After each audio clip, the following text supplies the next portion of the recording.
The locks on my mother's bedroom door were on the outside. I noticed that before I noticed anything else, before the bruise on her neck, before the way she flinched when the front door opened. A woman doesn't lock herself in from the inside. Someone else does that. I'd spent 3 years learning how to read a room for threats, how to clock an exit, how to notice what people wanted me not to see. I walked into my mother's house that afternoon expecting a homecoming. What I found instead was a crime scene dressed up as a marriage. And somewhere between her forced smile and that locked door, I stopped being her daughter and started being something else entirely. My name is Jasmine Wallace. I'm 28 years old, a major in the United States Army. And until that October afternoon, I thought I understood what strength looked like. I'd just finished nearly 3 months of training at Fort Liberty. Long days, longer nights, the kind of exhaustion that gets into your bones and stays there. I didn't call ahead. I wanted to surprise her. I pictured her face when she opened the door, the way she used to hug me so tight I'd have to remind her to breathe. I drove 4 hours with that image in my head, windows down, radio low, feeling more like myself than I had in months. The house looked the same as it always had. Small white siding, a porch swing my father built before he passed, azaleas my mother planted the spring after his funeral, because she said something had to keep growing. I parked in the driveway and sat there for a second, just looking at it. Home. That word still meant something to me back then, before I understood how much could rot behind a pretty front door. She opened it before I even knocked. And for 1 full second, everything was fine. She was laughing, pulling me into a hug, saying my name like it was the best word she knew. I hugged her back, and that's when I felt it, the way she held her left arm, a little too stiff, a little too careful.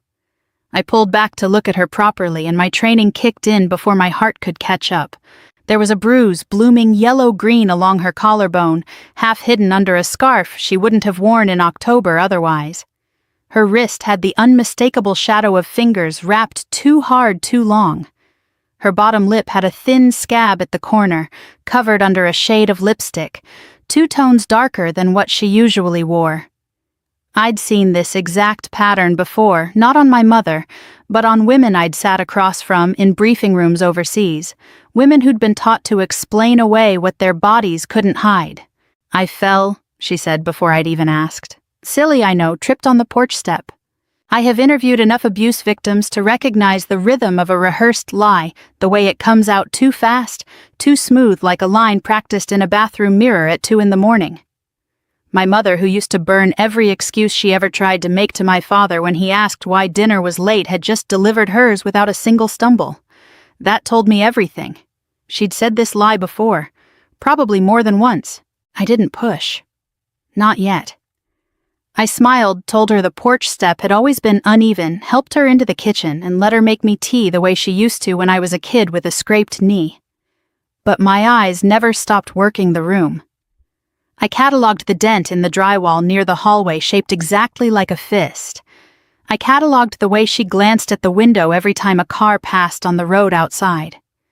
I catalogued the framed photo of her, and a man I didn't recognize sitting on the mantel where my father's photo used to be.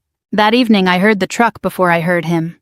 Gravel crunching under tires that took the driveway too fast, too careless, like the man behind the wheel had never once considered that something small and important might be in his way. The engine cut off. A door slammed. And my mother, who once stared down a rattlesnake in our backyard without blinking, went stiff at the kitchen table like a woman bracing for weather. Richard Cole walked through that door like he owned every square inch of air in the room. 50s thick around the middle, in a way that spoke of beer and self-satisfaction, wearing the kind of grin men wear when they've never once been told no and meant it. He looked at me standing in his kitchen, my father's kitchen, and instead of surprise, instead of the decency to at least pretend at hospitality, he laughed. "Well, look who's home," he said, tossing his keys onto the counter hard enough to rattle the dish rack. "The soldier girl."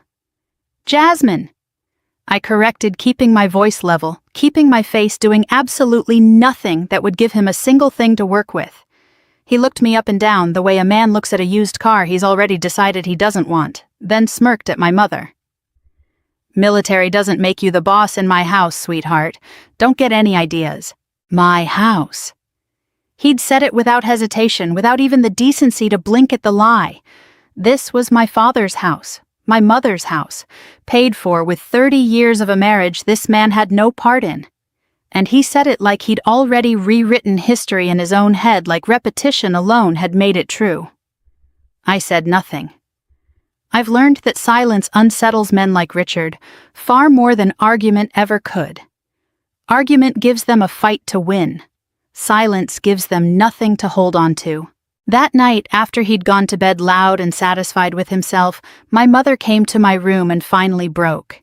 She sat on the edge of my old bed, the one with the faded quilt she'd sewn when I was 9, and she told me everything, nearly 2 years of it. The threats, the isolation, the way he controlled the money, the car, even which friends she was allowed to keep. She told me she never called the police because he'd convinced her no one would believe her that the house was in his name, now that she had nowhere else to go and no one who'd take her word over his. I held her the way she used to hold me during thunderstorms, and I made her a promise I intended to keep to the letter. "Mom," I said quietly, "pack a bag, go stay at a hotel tonight. Tomorrow we're going to play his game, but by our rules." She didn't fully understand what I meant. I don't think I fully understood it myself yet, not the shape of it, not how far it would go. But I knew one thing with absolute certainty. As I lay awake staring at my childhood ceiling that night, Richard Cole had made the single worst mistake of his life, the moment he decided my mother was someone he could break without consequence. The next morning, while he was still asleep, I drove back to that house alone.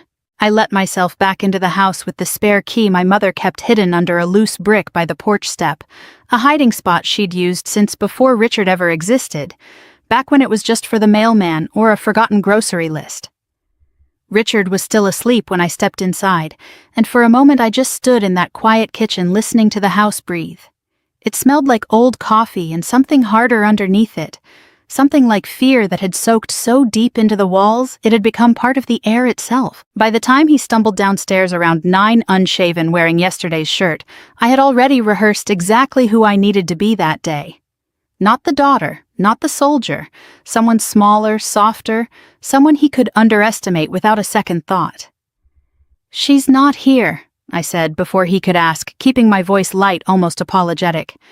"Went to stay with a friend for a bit. You know how she gets." I watched something calculating pass behind his eyes, then settle into satisfaction. He believed it instantly because it was the story that flattered him.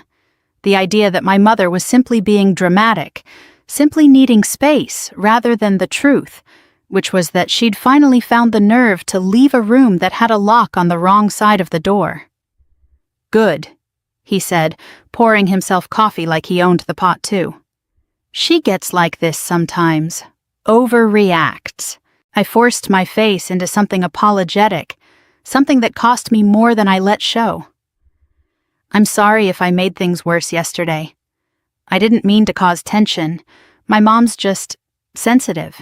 The word did exactly what I needed it to do. Men like Richard love that word. It hands them permission.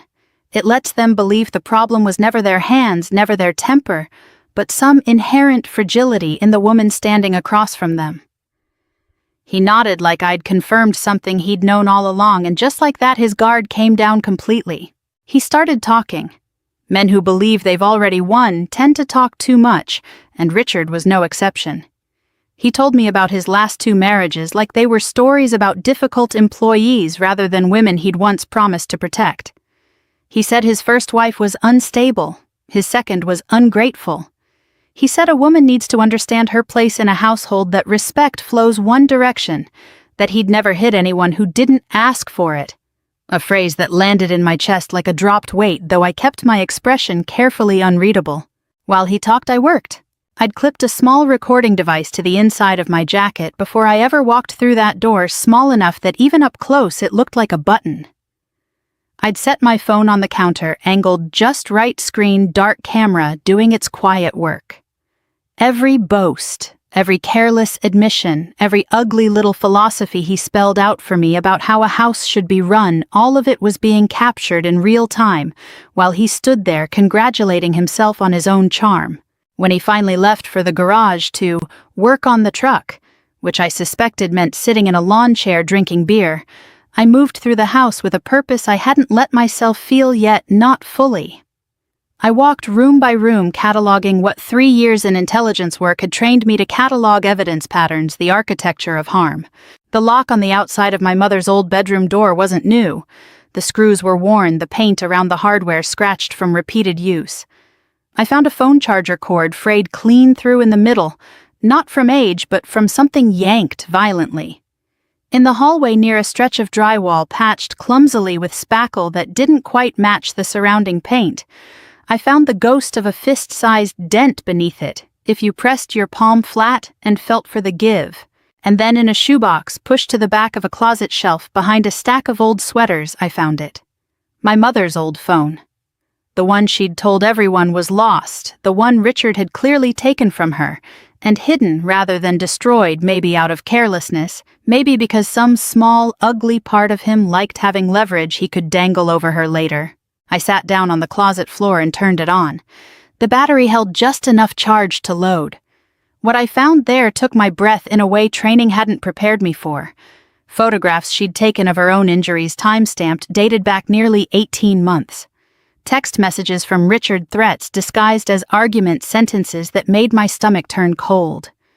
A voice memo 22 seconds long recorded from inside a pocket or a purse, capturing the unmistakable sound of a hand striking skin, followed by my mother's voice, quiet, almost apologetic, saying, "Please, not again." I sat with that phone in my lap for a long moment, feeling something inside me go very still and very clear the way it used to right before a mission briefing when fear and doubt burn off, and all that's left is the plan. I slipped the phone into my jacket pocket beside the recorder. I put everything back exactly as I'd found it, the shoebox, the sweaters, the closet door at its original angle. I have learned that the most dangerous thing you can do to a man like Richard is let him believe he still has the upper hand.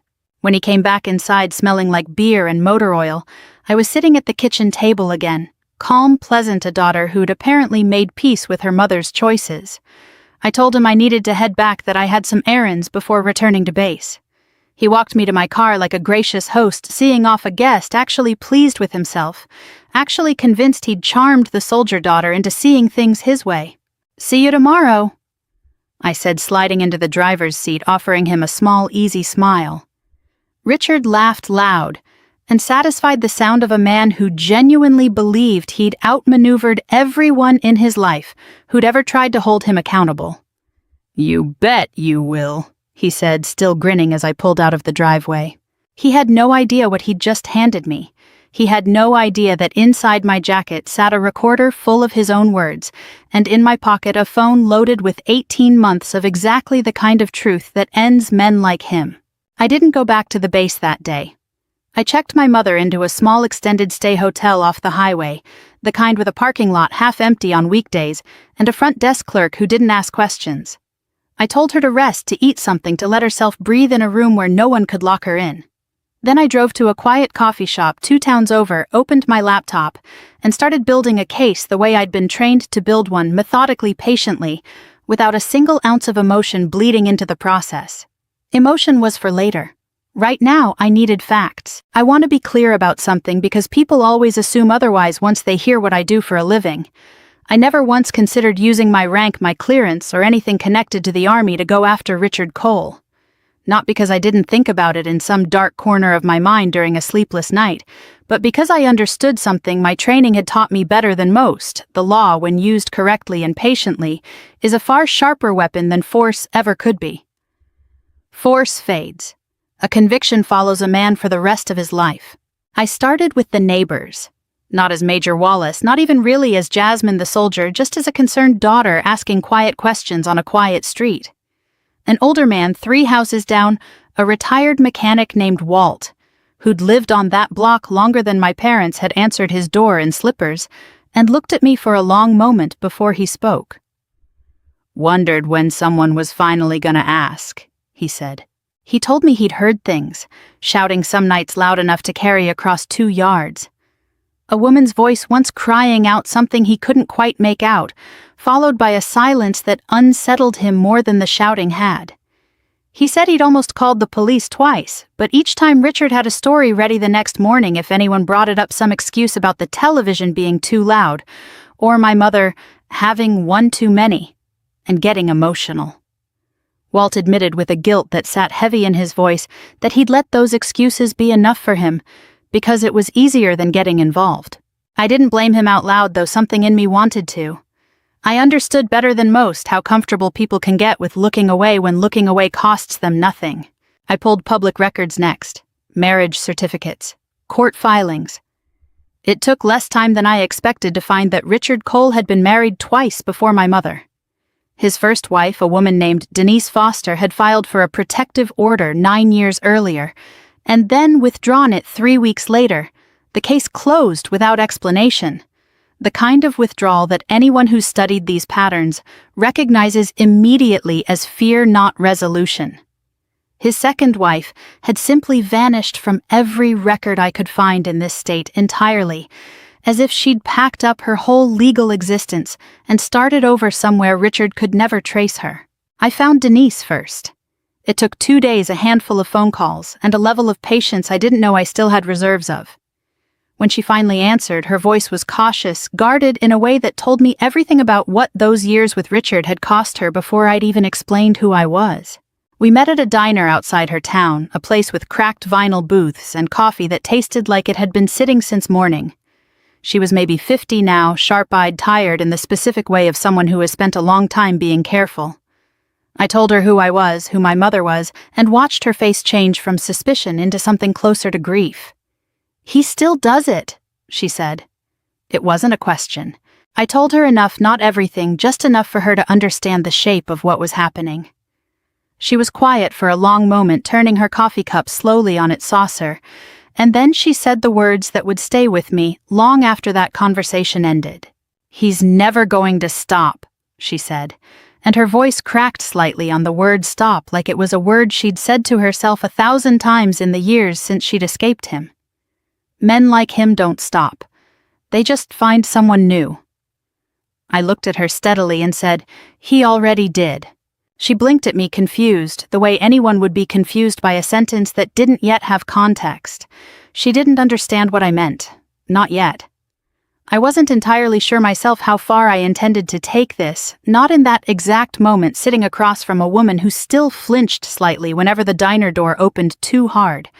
But something in me had already decided. Richard Cole's story of controlling women and walking away clean was going to end with my mother, not because I would stop him with my hands, but because I would stop him with everything he had ever said and done, laid out plainly in front of people whose job it was to judge such things. Denise agreed to talk to a lawyer if it came to that. She said it quietly, like a woman finally allowed to set down something she'd been carrying alone for years. I thanked her, paid for her coffee, and drove straight from that diner to a law office 2 exits down the highway, one I'd already researched and called ahead to that morning. I walked in carrying a small USB drive in my jacket pocket, the same pocket that had once held a hidden recorder. On it was everything: the photographs from my mother's old phone, the voice memo, the recorded conversation from Richard's own mouth bragging about control and obedience, notes from Walt, notes from Denise, timestamps, dates, a pattern spanning nearly a decade of a man who had built his entire life around making women small. The receptionist asked if I had an appointment. I said no, but that I needed 15 minutes with anyone who handled domestic violence cases, and that I wasn't planning to leave until I got them. She must have seen something in my face because she didn't argue. She picked up the phone and said, "I have someone here who needs to speak with someone right away." The lawyer's name was Marcus Reyes, a heavyset man in his 50s with reading glasses pushed up into gray hair and a way of listening that told me immediately he'd heard versions of this story before, though maybe never delivered quite so calmly. I sat across from him in a small office lined with law books he probably hadn't opened in years, and I laid out everything on the desk between us. The USB drive, printed transcripts of the recorded conversation, copies of the photographs from my mother's old phone, contact information for Walt and for Denise. He listened without interrupting, occasionally making a note, occasionally leaning back and rubbing his eyes like the weight of what I was describing had physically settled onto his shoulders. When I finished, he was quiet for a long moment. "You've done more legwork here than most investigators I work with," he said finally. "That's not a compliment to the system. That's just the truth." I told him I needed this to work. Not just to end, but to work thoroughly permanently in a way that left Richard Cole with no room to slip through whatever cracks he'd slipped through with Denise all those years ago. Marcus set down his pen and looked at me carefully. "Here's what I'd advise, and I want you to actually hear me on this, because I know people in your position want to move fast. Don't file anything yet. Not tomorrow, not this week." I frowned, and he must have anticipated the reaction because he continued before I could push back. "A man like this," he said, confident, controlling, convinced he's untouchable. "He's not going to sit quietly once he realizes your mother isn't coming back. He's going to escalate. And if he escalates on a recorded line in a documented moment with witnesses and law enforcement in the loop, you're not building a case anymore. You're building an airtight one. Let him make one more mistake.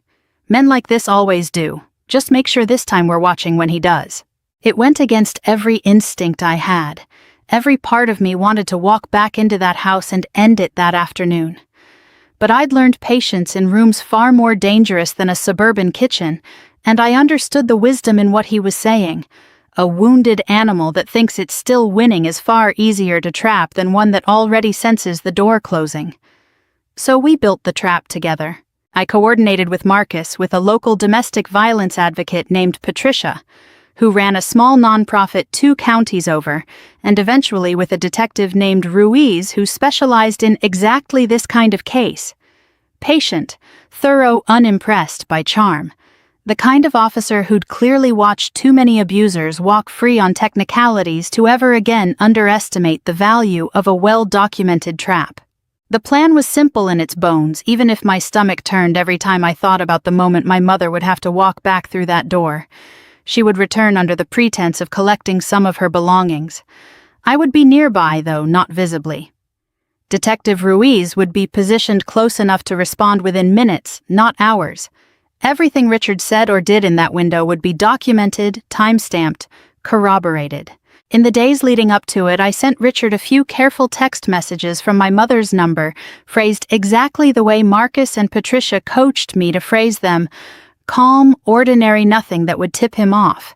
Just that she needed a few days to think that she'd be by soon to grab some clothes and a few personal things. Richard's replies came back almost immediately, and with each one his mask slipped a little further. At first it was irritation. Then it curdled into something uglier. He accused her of embarrassing him, of making him look foolish in front of neighbors who already talk enough. Within 2 days, the messages had turned into threats, dressed up as warnings that if she thought she was taking anything from his house, she'd regret it, that the dog wasn't going anywhere, that he'd burn every last stitch of her clothes before he'd let her walk out with dignity intact. Every message was captured, saved, screenshotted, backed up in triplicate the way Marcus had instructed. I sat in my car outside that hotel more nights than I want to admit, watching my mother's face crumple every time a new message came through, watching her hands shake around a cup of tea that had long since gone cold. I held her hand through each one and reminded her quietly that every single word he typed was another nail he was hammering into his own coffin, whether he understood that or not. "He thinks he's scaring me," she said one night, staring at her phone like it was something venomous. "He is scaring you." I told her honestly because I never wanted to lie to her, not even in the name of comfort. "But he's also confessing. There's a difference, and it's the difference that's going to save you." The day finally came. Overcast cold for October, the kind of gray sky that makes everything feel suspended in time. My mother drove up to that house in a car I'd arranged, wearing a small microphone. Patricia's organization had provided her, hands trembling on the wheel the entire way, while I followed at a careful distance in a separate vehicle. Detective Ruiz positioned 2 streets over ready. Richard came out onto the porch before she'd even fully parked, and I watched through my windshield as his face twisted from confusion into fury in the span of about 4 seconds. Exactly the kind of unguarded, unfiltered reaction we had been waiting for. I watched it unfold from a distance that felt both impossibly close and unbearably far. my hands tight on the steering wheel, every instinct in my body screaming to close that gap immediately. But I had promised. Marcus, promised Ruiz, promised myself that I would let this play out exactly as planned. Discipline, I reminded myself. The same discipline that had carried me through 3 deployments would carry me through the next 4 minutes, the longest 4 minutes of my life. Richard came down the porch steps fast, his face already twisted into something ugly, something that no longer bothered pretending to be reasonable. My mother had barely gotten the car door open before he was shouting close enough now that I could hear fragments, even through my rolled-up window words like humiliating me and ungrateful, and something crueler. I won't repeat the kind of language that strips a person down syllable by syllable. She held her ground longer than I expected, longer than I think even she expected. She told him in a voice that shook but didn't break that she just needed her things. That this didn't have to turn into anything. He didn't want to hear it. Men like Richard never do not when their audience has stopped playing along with the story they've built about themselves. He shoved her. I saw it happen in real time. Saw my mother stumble back against the car door. Saw her hand fly out to catch herself against the frame. Saw the exact moment something in her face went from frightened to something raw. Something closer to disbelief, that this was still happening to her even now, even after everything. I was out of my car before I'd fully decided to move, but I didn't run toward the house. I'd promised I wouldn't intervene physically, that my presence too soon could compromise everything we'd built. So I stood at the edge of the yard, close enough to be a witness, far enough to let the moment breathe exactly as it needed to. Richard didn't even notice me. He was too far gone in his own fury, grabbing at the bag my mother had been carrying, yanking it out of her hands hard enough that the strap snapped. That was when the patrol car turned onto the street, no sirens lights flashing low and steady, exactly the entrance Ruiz had planned. Richard turned toward the sound, and for just a moment I watched confusion cross his face quickly, followed by something closer to panic, though he tried to smooth it into indignation almost immediately. "About time," he said loudly, as if he'd been the one who called them. "She's out here causing a scene, officer. You believe that?" Detective Ruiz stepped out of the car, unhurried, unimpressed, the posture of a man who had heard exactly this kind of opening line more times than he could count. He didn't respond to Richard directly. Instead, he looked at my mother. First asked if she was hurt, asked if she needed medical attention, gave her the dignity of being seen before anything else happened. She shook her head, though her hand was pressed against her shoulder where she'd hit the car door. It was another officer arriving seconds behind Ruiz, who calmly asked Richard to step back from the vehicle. Richard's charm evaporated the moment he realized this wasn't going the way he expected. He raised his voice further, gestured wide, called my mother unstable, called the whole thing a misunderstanding blown out of proportion by an emotional woman. Ruiz simply asked, "Sir, did you push her?" And Richard, arrogant to the very last second, said, "I barely touched her." He would replay that sentence in his head for a long time afterward, I think, because barely touched her was still an admission, still a confirmation, delivered freely without a lawyer present, without a single ounce of caution, exactly the mistake Marcus had said he would eventually make. They put the cuffs on him in his own driveway in full view of Walt across the street, who I noticed standing at the edge of his lawn with his arms crossed, watching with an expression that looked almost like relief. Richard didn't go quietly. He shouted about his rights, about how this was harassment, about how that soldier had orchestrated all of this the first time he'd acknowledged, even in anger, that he understood exactly who had been standing behind every domino that had just fallen. As they walked him toward the patrol car, he twisted his head to find me in the small gathering of neighbors and officers, and something in his face tried one last time to reassemble itself into confidence.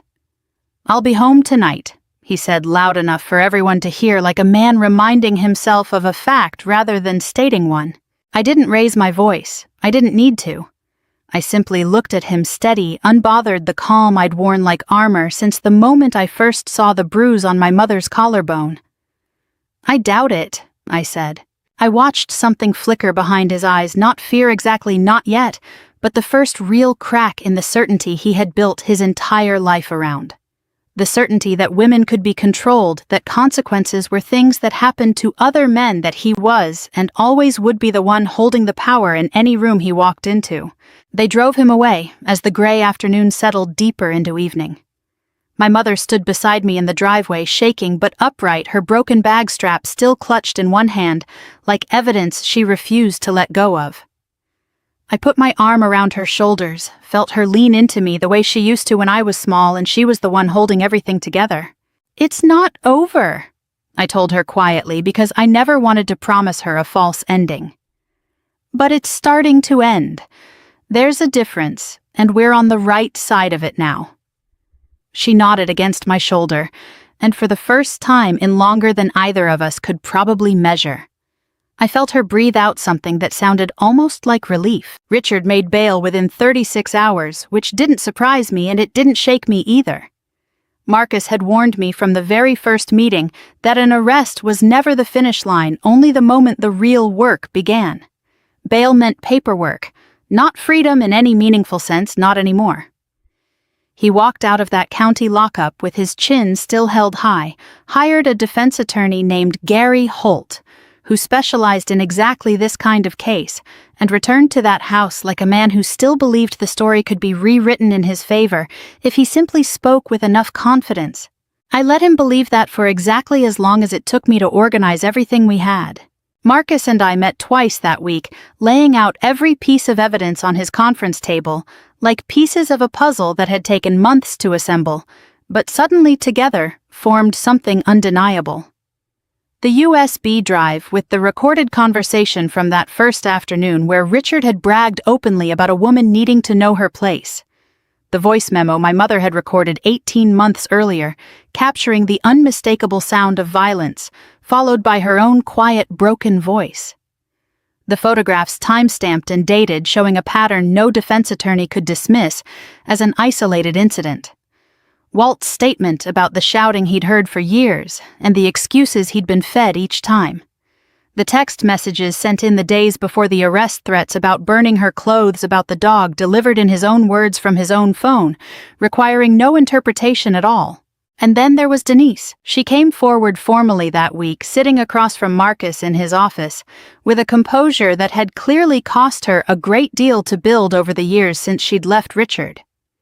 She recounted her own protective order, the one she'd filed 9 years earlier, and then withdrawn under pressure she described in careful, measured detail. Pressure that had come not just from Richard directly, but from his ability to make her doubt whether anyone would believe her, whether the system existed to protect women like her at all. She said she'd carried guilt for years over withdrawing that filing, wondering if her silence had paved the road that led directly to my mother's kitchen. When I told her it hadn't, that this had nothing to do with her, and everything to do with Richard's own choices, she cried in a way that told me she hadn't quite believed anyone would ever say those words to her.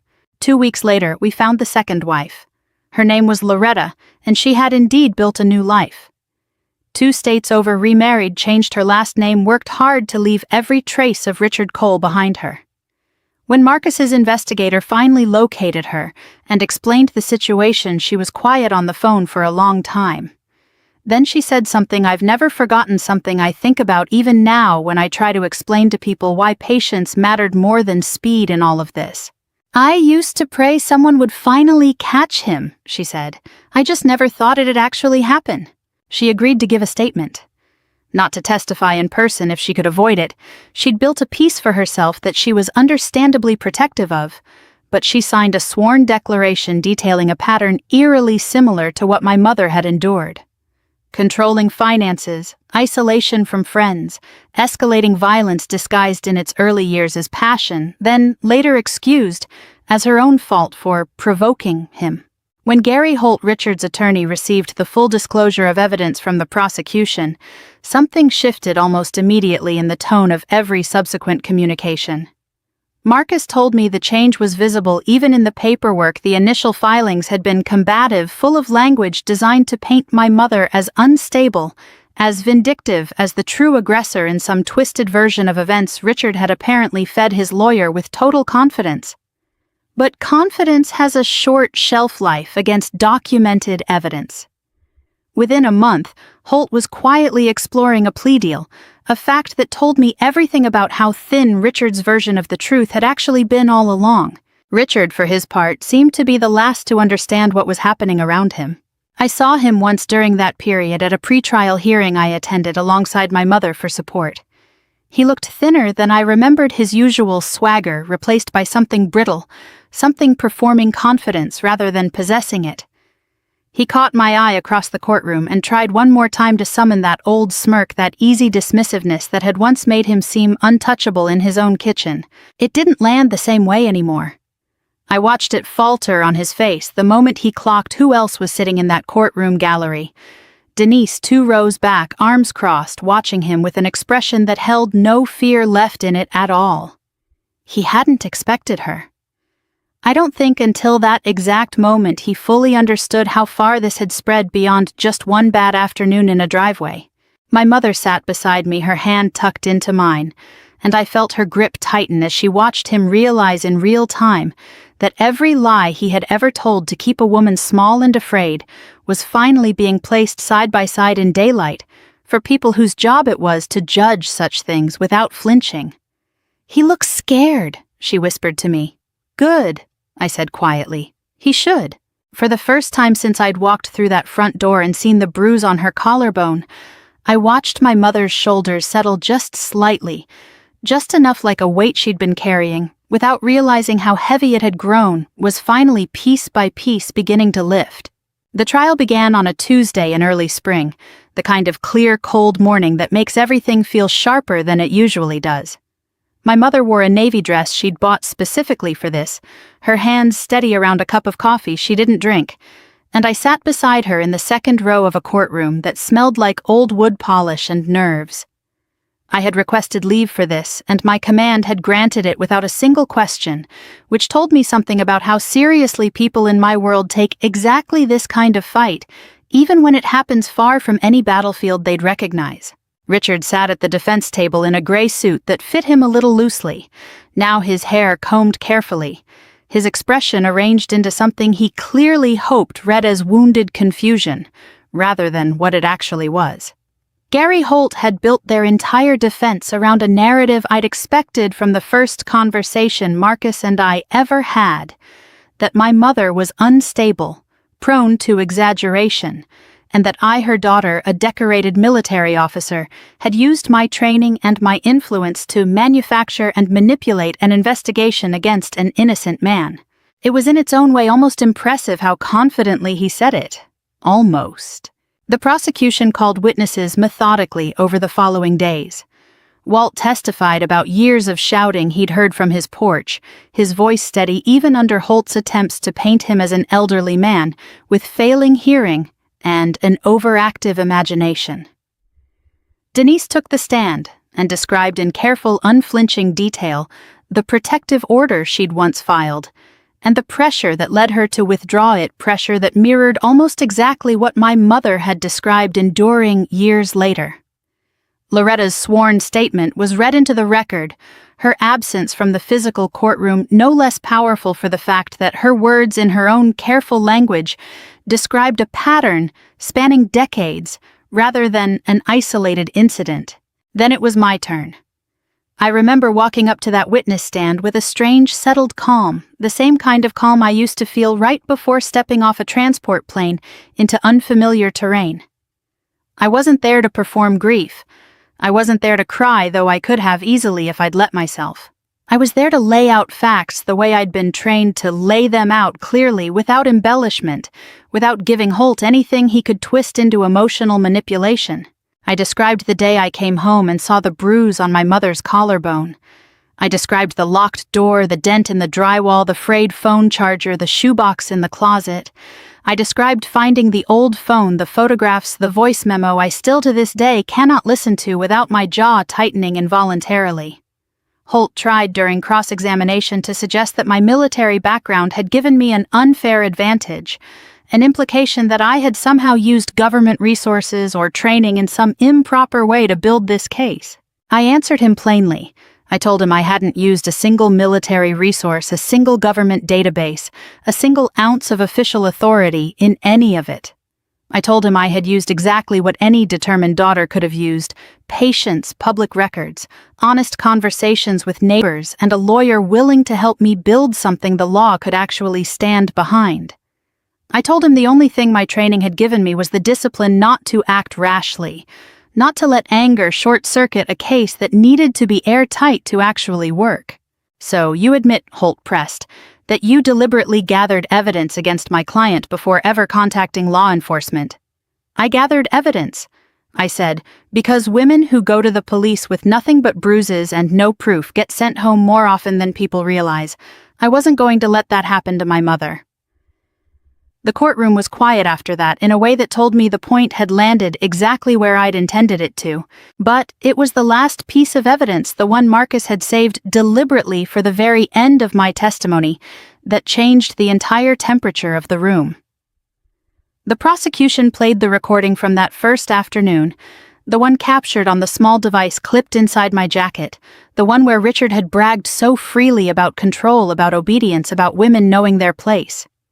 His own voice filled that courtroom, confident, careless, completely unaware, at the time that he was handing over the very rope that would eventually be used to bind his own case shut.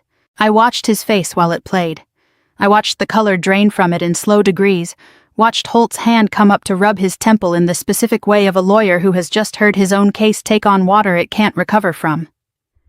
Richard stared down at the defense table, unable to meet anyone's eyes, unable to summon a single ounce of the swagger that had once filled every room he walked into.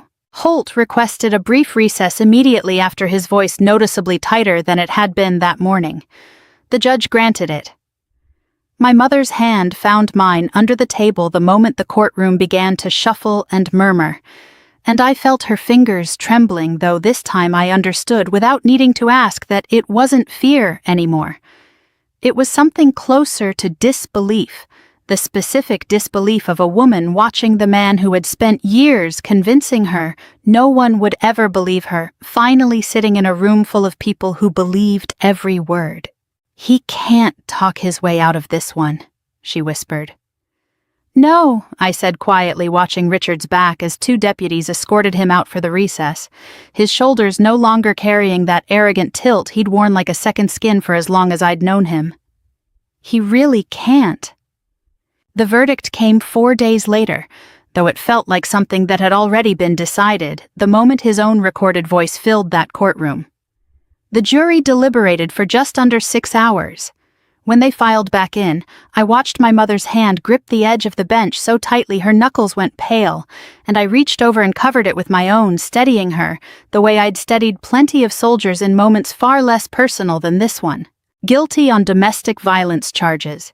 Guilty on charges of criminal threats built directly from the text messages he'd sent about burning her clothes and hurting the dog.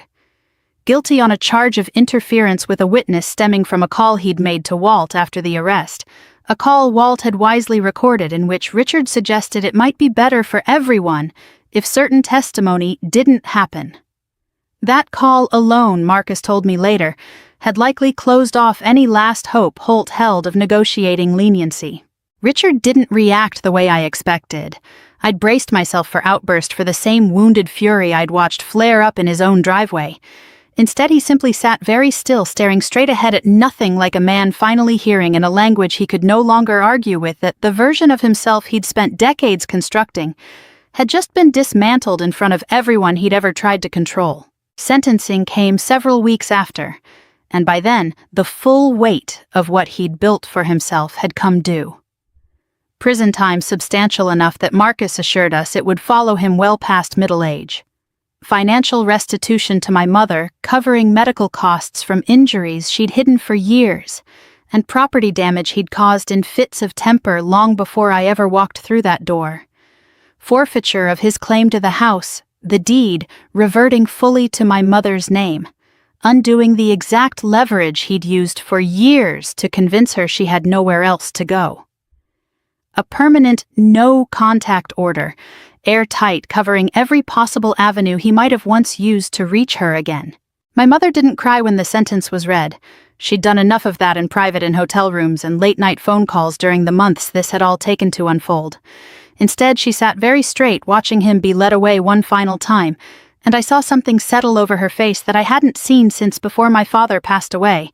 Something like the specific relief of a person finally allowed to exhale, after holding their breath for years without realizing it.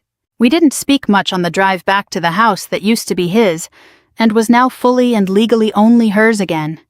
The radio played low, the autumn light slanting gold through the windshield, and somewhere around the county line she finally broke the silence. "When did you know?" she asked. "When did you actually decide you were going to do all of this?"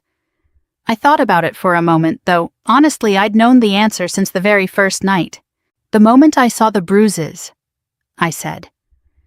She was quiet for a long time after that, staring out the window at fields going amber with the season's turn, and then she reached over and squeezed my hand, and I felt her shoulders shake just slightly with the kind of crying that comes from somewhere much deeper than grief, the crying of someone finally fully safe. We spent the following weeks packing up the house, though we kept the furniture that mattered. My father's porch swing, the quilt she'd sewn years ago, that still sat folded on my old bed. We found a smaller place 2 towns over, closer to people who actually looked out for one another, closer to Walt, who still checked on her most evenings out of habit, though there was nothing left to worry about now.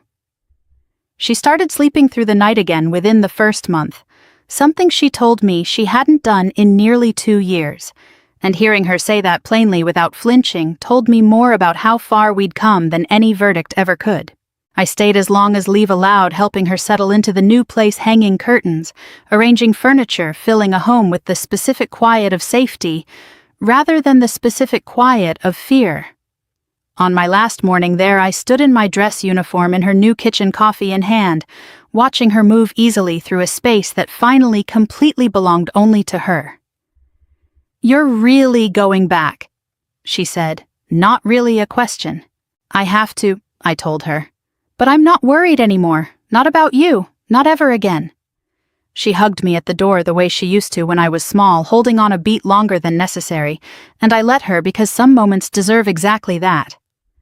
People sometimes assume revenge means making someone suffer, means matching cruelty with cruelty until the scales feel even. I don't think that's true, and I never did, not even in the angriest moments of building this case. Real revenge, the kind that actually lasts, is making someone live with the truth they spent years trying desperately to bury. Richard Cole didn't lose to violence. He lost to patience, to documentation, to every small lie he ever told finally being laid out in daylight, where it could no longer survive. He thought he owned my mother. He never imagined she had raised a soldier. If this story moved you the way it moved me to live it, I hope you'll take a moment to share it with someone who needs to hear that leaving is possible, that patience can be its own kind of power, and that no one has to fight these battles completely alone. Leave a comment and let me know where you're watching from. It means more than you know to hear from you. We share stories like this one every single day, so subscribe if you don't want to miss the next one. Let's keep walking through these stories together.